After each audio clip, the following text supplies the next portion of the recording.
Olá, irmãos, graça e paz. Sejam bem-vindos a mais uma série para os nossos grupos de cultivo e grupos caseiros, intitulada Uns aos Outros. Esta série é composta por 18 lições e é muito importante que você avance juntamente com a sua família ou com um grupo de cultivo nesta jornada de 18 lições, porque a essência daquilo que nós falamos como igreja acolhedora, dentro da identidade de ser bíblica, relevante e acolhedora, nós apresentamos sempre como uma igreja de uns aos outros. Mas isso precisa sair da teoria para a prática. Mas nós só vamos praticar se conhecermos a palavra. Se nós não conhecermos, nós teremos dificuldade e estaremos até dentro das nossas bolhas e das nossas exegeses, né? nossas interpretações a respeito do texto bíblico. Quando a gente fala do texto bíblico, nós podemos fazer uma exegese, que é retirar aquilo que o texto diz, ou fazer uma exegese, que é interpretar do nosso jeito. E se nós não conhecermos a palavra de Deus, e principalmente esses imperativos que a palavra de Deus nos dá a respeito de uns para com os outros, nós teremos a nossa interpretação e ela pode ser equivocada. Então, para iniciar esta jornada, esta série, você vai receber toda semana, como sempre, o nosso roteiro lá no grupo da igreja. E você pode seguir o roteiro no grupo de cultivo ou ainda com a sua família, no momento de oração, de adoração, do exame da palavra. Você pode usar esse vídeo ou simplesmente ler o roteiro com a sua família, como você bem entender. Importante é você observar um ponto que está na primeira página, que são as leituras da semana. Então existem várias leituras para todos os dias, de 10 a 15 versículos por dia, mas que você precisa ler a Bíblia, ler a palavra, para entender também a essência da lição da qual nós estamos trabalhando.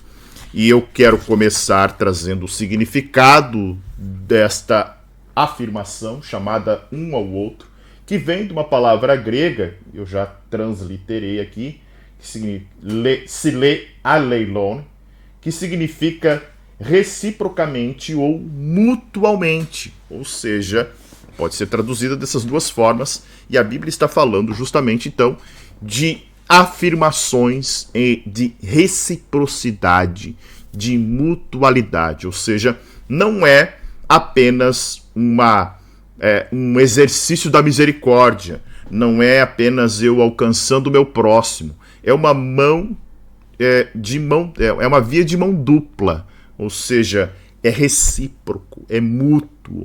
Precisa acontecer de ambos os lados. Não dá para cobrar só de um lado. Não dá para esperar só de um lado. Precisa acontecer de ambos os lados. Por isso que nós precisamos ter clareza naquilo que nós estamos falando aqui. E para começar, nós vamos fazer, nesta primeira lição, uma introdução à mutualidade.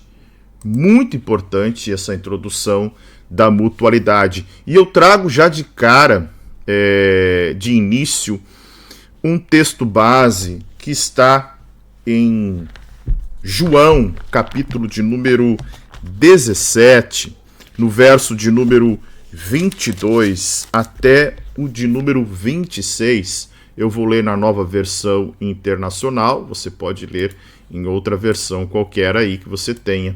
Diz assim o texto, ó. Versículo 22 de João 17. Dei-lhes a glória que me deste, para que eles sejam um, assim como nós somos um. Eu neles e tu em mim, que eles sejam levados à plena unidade, para que o mundo saiba que tu me enviaste e os amaste como igualmente me amaste. Pai, quero que os que me deste estejam comigo onde eu estou e vejam a minha glória, a glória que me deste porque me amaste antes da criação do mundo. Pai justo, embora o mundo não te conheça, eu te conheço, e estes sabem que me enviaste. Eu os fiz conhecer o teu nome, e continuarei a fazê-lo, a fim de que o amor que tens por mim esteja neles e eu neles esteja. ou seja, o amor de Deus em nós. Lá no roteiro tem um versículo-chave também que está em João 13:35, que diz: nisto todos conhecerão que vocês são meus discípulos, se tiverem amor uns aos outros. Texto muito importante para a gente fundamentar esta série aqui. E o que é importante na lição de hoje, que nós vamos chamar de introdução à mutualidade, são os propósitos desta lição, os objetivos desta lição. Todo membro da Palavra da Vida deverá, será capaz de conhecer, saber, sentir e agir. É necessário esses 3 pontos para que a gente avance nesta nossa jornada como uma igreja bíblica relevante e acolhedora. Primeiro, entender que o crente, preste bastante atenção, olha só, o crente que não pratica a mutualidade não é promotor da paz, da harmonia e da fraternidade. E essa mutualidade, ela não pode ser apenas com alguns. Não pode ser apenas com quem eu me identifico. Não pode ser com quem eu tenho afinidade.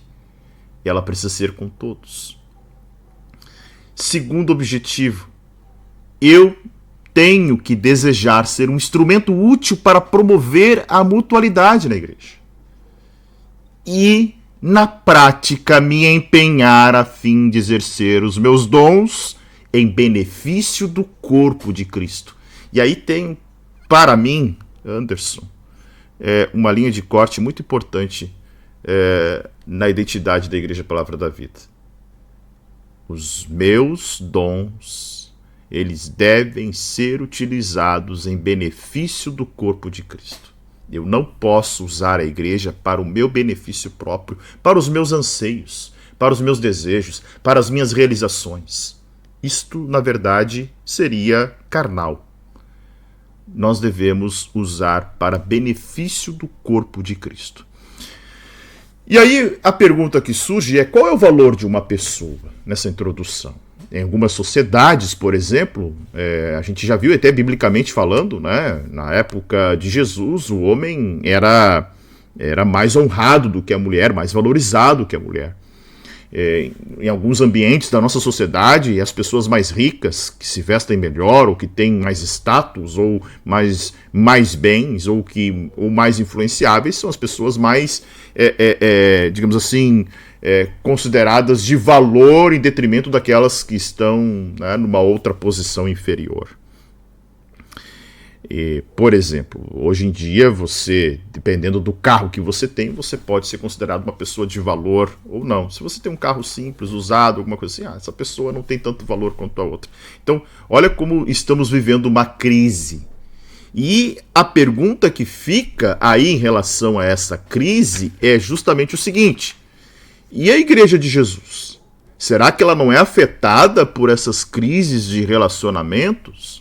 Será que a Igreja de Jesus não está sendo influenciada por estas crises? E aí é importante porque surge uma outra pergunta. O que a Bíblia propõe para que a comunhão não sofra esta crise com o mundo? E aí a resposta está justamente nos chamados imperativos, uns aos outros, nos imperativos de mutualidade, que devem ser praticados por todos. Então a nossa resposta, a resposta da Bíblia para que a comunhão não sofra, está justamente nesses imperativos. E é interessante porque antes de conceituar o que é mutualidade, a Bíblia fala de amar uns aos outros, aceitar, saudar, cuidar, sujeitar, suportar, não ter inveja, não julgar, não falar mal, não provocar, não mentir, confessar os pecados, perdoar, edificar, ensinar, encorajar, aconselhar, servir, levar os fardos, hospedar, ser bondoso, orar. Então olha quantos imperativos nós temos no texto sagrado a respeito da mutualidade. Tá? Isso é muito importante. Mas o que é mutualidade? Tá? Olha só, o que é mutualidade? Mutualidade, conforme está lá no nosso texto do roteiro, tá? Mutualidade vem da raiz latina mutus. Mutualidade, segundo o dicionário Aurélio, é a qualidade ou estado do que é mútuo. Reciprocidade, permutação, troca. Olha que coisa magnífica o que é mutualidade. No Novo Testamento, né, os imperativos de mutualidade são caracterizados pelo pronome recíproco, como eu apresentei aqui para vocês. Tá? Então essa palavra aqui aparece, né, mais de 36 vezes. Né, existe este imperativo de mutualidade, de troca, de intercâmbio entre sujeitos de uma oração, né? E a tradução mais comum para essa mutualidade é uns aos outros. Tá? E a expressão imperativo se refere ao modo, né, do verbo. Por quê? Pois indica uma ordem. Tá? É um mandamento ligado ao tempo, né, ao termo, império, imperador. Então, portanto, nós podemos afirmar que mutualidade é um estilo de vida afinado com os mandamentos do Novo Testamento a respeito das coisas que os cristãos fazem uns aos outros e uns em favor dos outros para expressar o seu mútuo amor e unidade. Mas também mutualidade diz respeito a coisas que os cristãos evitam fazer uns aos outros a fim de preservarem o ambiente de amor e unidade. Aí, olha só que coisa magnífica os grupos de mutualidade que nós podemos ver agora, conforme está lá também na página número 2 do nosso roteiro. Existem 4 grupos de imperativos de mutualidade. São eles. Olha só, primeiro grupo. Os discípulos valorizam relacionamentos. Como? Amando uns aos outros, aceitando uns aos outros, saudando uns aos outros. Olha só que coisa importantíssima. Tendo igual cuidado uns pelos outros, sujeitando-se uns aos outros, suportando uns aos outros. Olha só, todos aqui com textos de referência bíblica mostrando justamente, né, que não é algo da cabeça, não é algo que expressa um sentimento ou um desejo.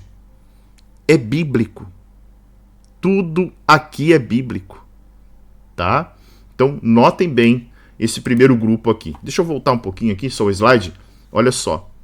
Os discípulos valorizam o relacionamento. Amando, aceitando, saudando, tendo igual cuidado. Olha só, é igual cuidado. Né? O cuidado é igual a todos. Sujeitando e suportando. Vamos agora para o segundo grupo. Os discípulos protegem o corpo contra a poluição e a infecção contra esse corpo, né? Como? Não tendo inveja uns dos outros, deixando de julgar uns aos outros, né? E o texto aqui usado é Mateus 1, justamente porque a gente se precipita muito em julgar as pessoas, né? Mas o texto fala para nós julgarmos segundo a reta justiça e não conforme a nossa justiça. Não se queixando uns dos outros, não falando mal uns dos outros. Olha só que importante isso. Não mordam e não devorem uns aos outros, Paulo falando aos Gálatas, né? não provocando uns aos outros, não mentindo uns aos outros, confessando os seus pecados uns aos outros, perdoando-se mutuamente. E aí vamos para o terceiro grupo. Os discípulos contribuem para o crescimento uns dos outros, edificando uns aos outros, ensinando uns aos outros, encorajando uns aos outros, aconselhando uns aos outros, falando entre vocês com salmos, hinos e cânticos espirituais, ou seja, a coinonia que há no nosso culto, tá? Isso é muito importante. E por último, o quarto grupo, os discípulos servem uns aos outros. Então, como? Servindo uns aos outros, levando os fardos pesados uns dos outros, sendo mutuamente hospitaleiros, sendo bondosos uns para com os outros e orando uns pelos outros. Olha que coisa magnífica. Então, esses termos aqui, todos essas referências que nós acabamos de falar aqui, são o que nós chamamos de imperativo. Imperativo, que é a resposta para a comunhão, para evitar que essas crises que o mundo atravessa afetem a comunhão da igreja. Tá? Então a gente viu que o termo mutualidade, agora a gente vai falar de mutualidade e comunhão. Tá? A gente viu que o termo mutualidade ele é empregado para se referir ao quê? Às expressões recíprocas, que descrevem situações em que uma pessoa faz por outra aquilo que, por sua vez, a outra fez pela primeira, ou faz pela primeira. Então, são obrigações e oportunidades de expressar a vida comum, ou, em outras palavras, de praticar a mutualidade. Então, comunhão, conforme você vê na tela aí, é compartilhar o que somos e o que temos com o próximo. Então, esses imperativos nos dão direção certa e segura sobre o que devemos e o que não devemos fazer. Olha que coisa importante isso. Isso quer dizer que a relação entre comunhão e mutualidade é de simples causa e efeito. Existe uma ferramenta na gestão que se chama diagrama de Ishikawa, ou também conhecida como espinha de peixe. Ela faz uma relação de causa e efeito, numa análise, para que você entenda, por exemplo, e chegue à causa raiz do problema. Então, toda causa gera um efeito. Toda causa vai gerar efeitos. Só que muitas vezes, o grande erro, e agora falando de igreja, está em atacar o efeito e não a causa. E quando nós atacamos o efeito e não a causa, os efeitos podem ser diferentes, mas a causa que origina é a mesma. Então nós temos que resolver as causas. Agora, quando falamos de uma relação de comunhão, é um efeito de causa-efeito positivo. Então, existe uma relação de causa-efeito negativo. Se nós não resolvermos as causas raízes, os problemas raízes, elas vão gerar diversos efeitos. Mas existe a relação causa-efeito que é positiva, que é benéfica para o corpo. Ou seja, eu estendo a mão, alguém me estende a mão. Eu amo, alguém me ama. Eu oro, alguém ora por mim. Eu edifico alguém, alguém me edifica. E isso aqui se chama comunhão. Onde existe a comunhão, ela se exterioriza por meio da mutualidade. Se não há mutualidade, não é comunhão, irmãos. Se só um lado cede, se só um lado ama, se só um lado edifica, se só um lado perdoa, se só um lado pede perdão, não é comunhão. Isso é exploração. Isso é abuso.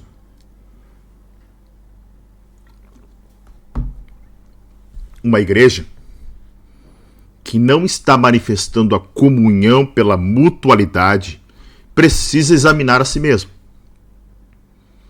e verificar se ela está ou não em comunhão com o seu Jesus. E não é comunhão só com o que eu quero. É claro que estamos falando de pessoas remidas. Não estamos falando aqui de ímpios. Estamos falando de pessoas remidas. A comunhão no corpo de Cristo. Tá? Pois bem, ainda sobre mutualidade e comunhão. A mutualidade, ela consiste... ela consiste em ser uma parte muito importante na vida da igreja. Então ela não pode, de forma alguma, ser deixada ao acaso. Então, assim, por exemplo, nós precisamos resolver nossas arestas. Não dá para deixar um assunto, deixa para lá, tá resolvido. Não, precisamos sentar olho no olho e resolver as coisas. As coisas mal resolvidas, elas atrapalham a comunhão. Preste atenção no que eu estou dizendo aqui. A comunhão é fundamental para a vida da igreja. E ela está alicerçada na mutualidade. E os crentes, às vezes, até sem saber do assunto, nem sobre a importância, praticam a mutualidade.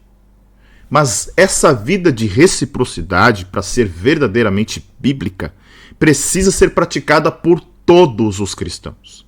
Além disso, ela precisa ser de modo consciente, desenvolvida e aperfeiçoada, para que a gente obedeça os mandamentos de Deus. No caso, os imperativos de mutualidade que nos remetem para essa reciprocidade.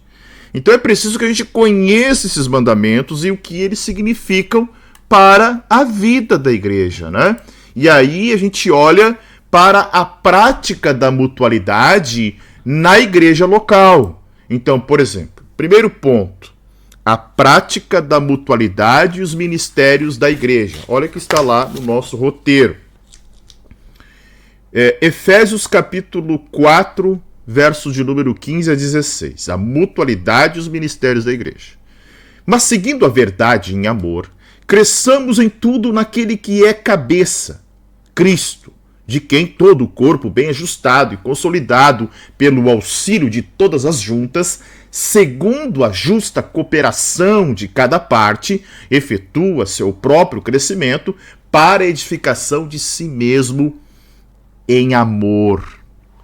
Então, olha só, se nós olharmos para os ministérios da igreja local, da Igreja Palavra da Vida, nosso processo de evangelização, nosso relógio, diaconato, semeando, discipulado, liturgia, ação social, nós vamos ver que elas são práticas de muitos imperativos de mutualidade. Na verdade, é o próprio Espírito Santo quem está levando os crentes a exercerem a mutualidade em um determinado ministério local. Por exemplo, quando alguém vai lá e serve o nosso café no momento de comunhão, ali tem uma mutualidade, alguém está servindo. Enquanto outros estão cantando e ministrando para que a igreja adore em comunhão, adore coletivamente. Há alguém recebendo os visitantes, há alguém conduzindo as crianças para o semeando, ensinando as crianças no semeando. Tudo isso são manifestações dos ministérios e a mutualidade da igreja. E esse texto que nós acabamos de ler confirma que cada parte tem que cooperar, ou seja, operar juntamente com outra parte para que haja crescimento e edificação mútua. Não posso eu, como pastor, pensar, por exemplo, o que importa é eu ensinar. Agora, se lá na recepção não está bem, o problema é deles. A recepção pode dizer, não, eu estou recebendo bem. Agora, se estão dando atenção para os visitantes, o problema é deles. Não. Isso não é uma empresa, e isso acontece muitas vezes dentro da empresa, Até mesmo as empresas que não olham assim de forma departamental e olham por processos, sabem a importância de fazer com que o processo, a gente chama de processo ponta a ponta, funcione do início ao fim. E nós, como corpo de Cristo, muito mais, irmãos? Muito mais. Segundo, a mutualidade e os dons espirituais. Olha que importante o texto que está lá no finalzinho da segunda página.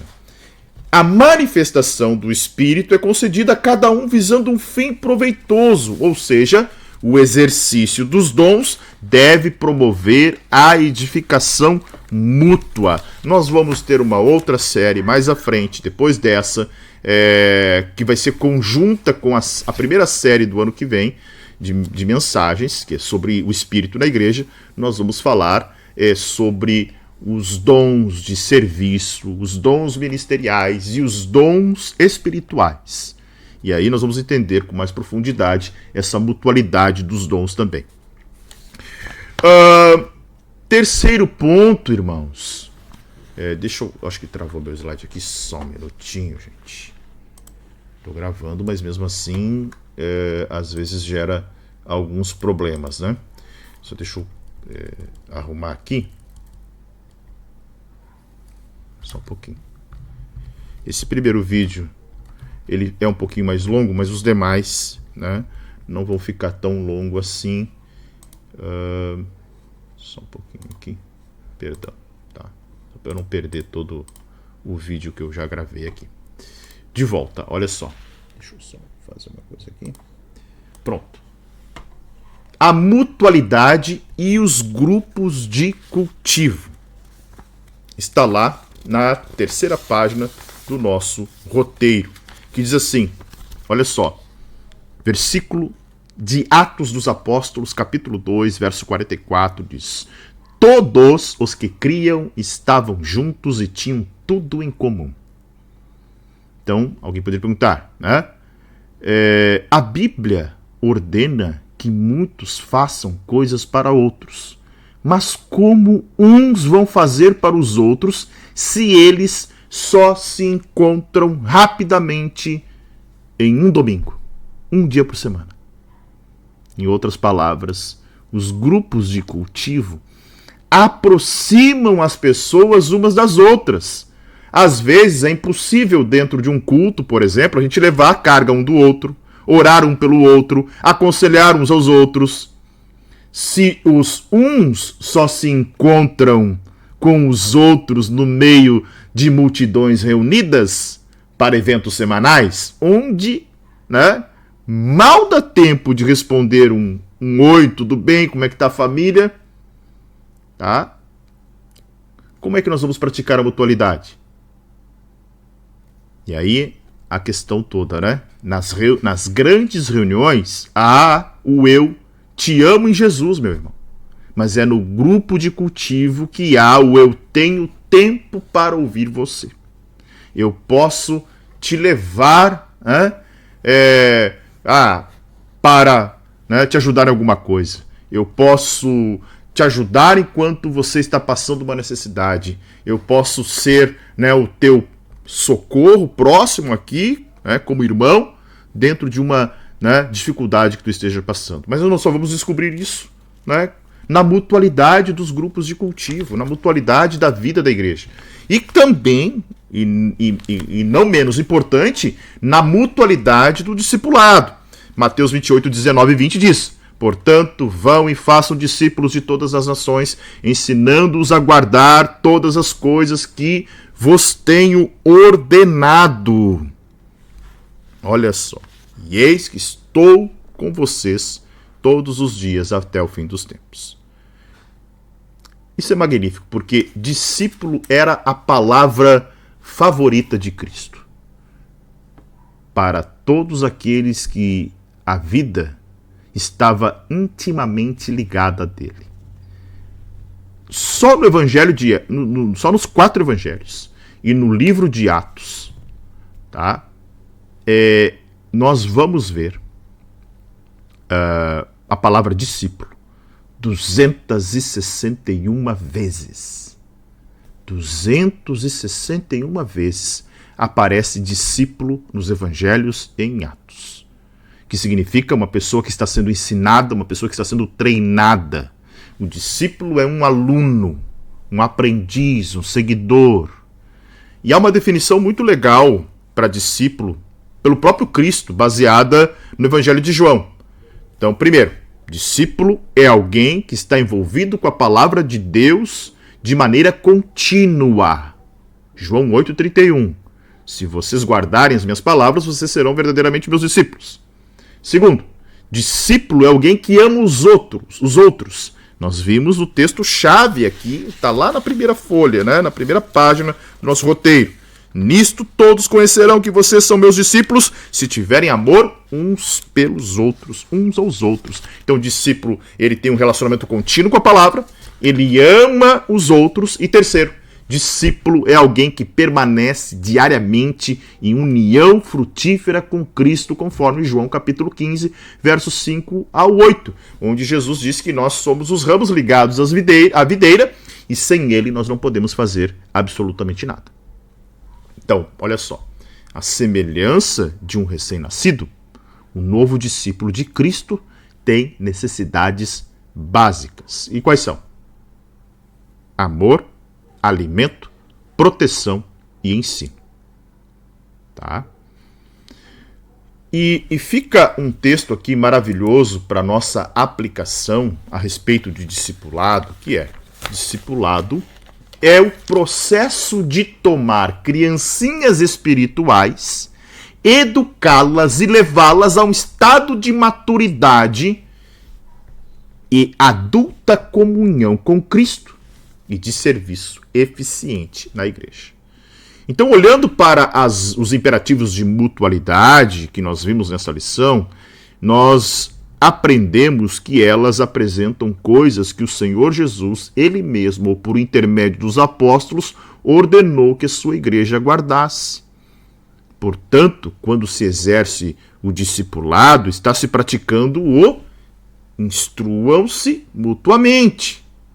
O programa de discipulado, né, ele deve conter os imperativos de mutualidade. Tá? Porque essa é uma ótima maneira de ensinar aos novos discípulos de Jesus o que se deve guardar. Amém? Essa vai ser uma lição que todos nós vamos aprender. Eu e você. Nós vamos moldar.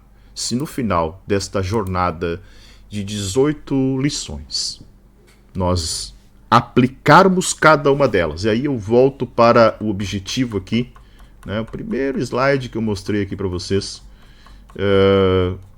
que para mim é muito importante isso, irmãos. Nós precisamos aplicar a palavra. Não adianta nós sermos excelentes exegetas, teólogos, nós conhecermos o original do grego, no hebraico, se nós tivermos algum talento e se nós não aplicarmos a palavra de Deus. Então, entenda que o crente que não pratica a mutualidade não é o promotor da paz, da harmonia e da fraternidade. Deseje ser um instrumento útil a promover a mutualidade e empenhe-se a fim de exercitar seus dons em benefício do corpo de Cristo. Agora, irmãos, eu não tenho como, simplesmente garantir que você assista esse vídeo em casa. Eu gostaria muito que toda a igreja assistisse. E eu peço para você que assistiu, deixe o seu comentário aqui para que eu saiba que você e a sua casa estão assistindo esta série. Ela é fundamental para a nossa vida de igreja. Certo? A próxima lição é: amem-se uns aos outros. A primeira foi uma introdução sobre mutualidade, por isso ela é um pouquinho mais extensa, mas os próximos vídeos nós vamos adentrar em cada um dos imperativos de uns aos outros. Deus abençoe, que a gente, como igreja, possa alcançar o propósito da maturidade cristã, da mutualidade e da reciprocidade para a glória de Jesus. Amém.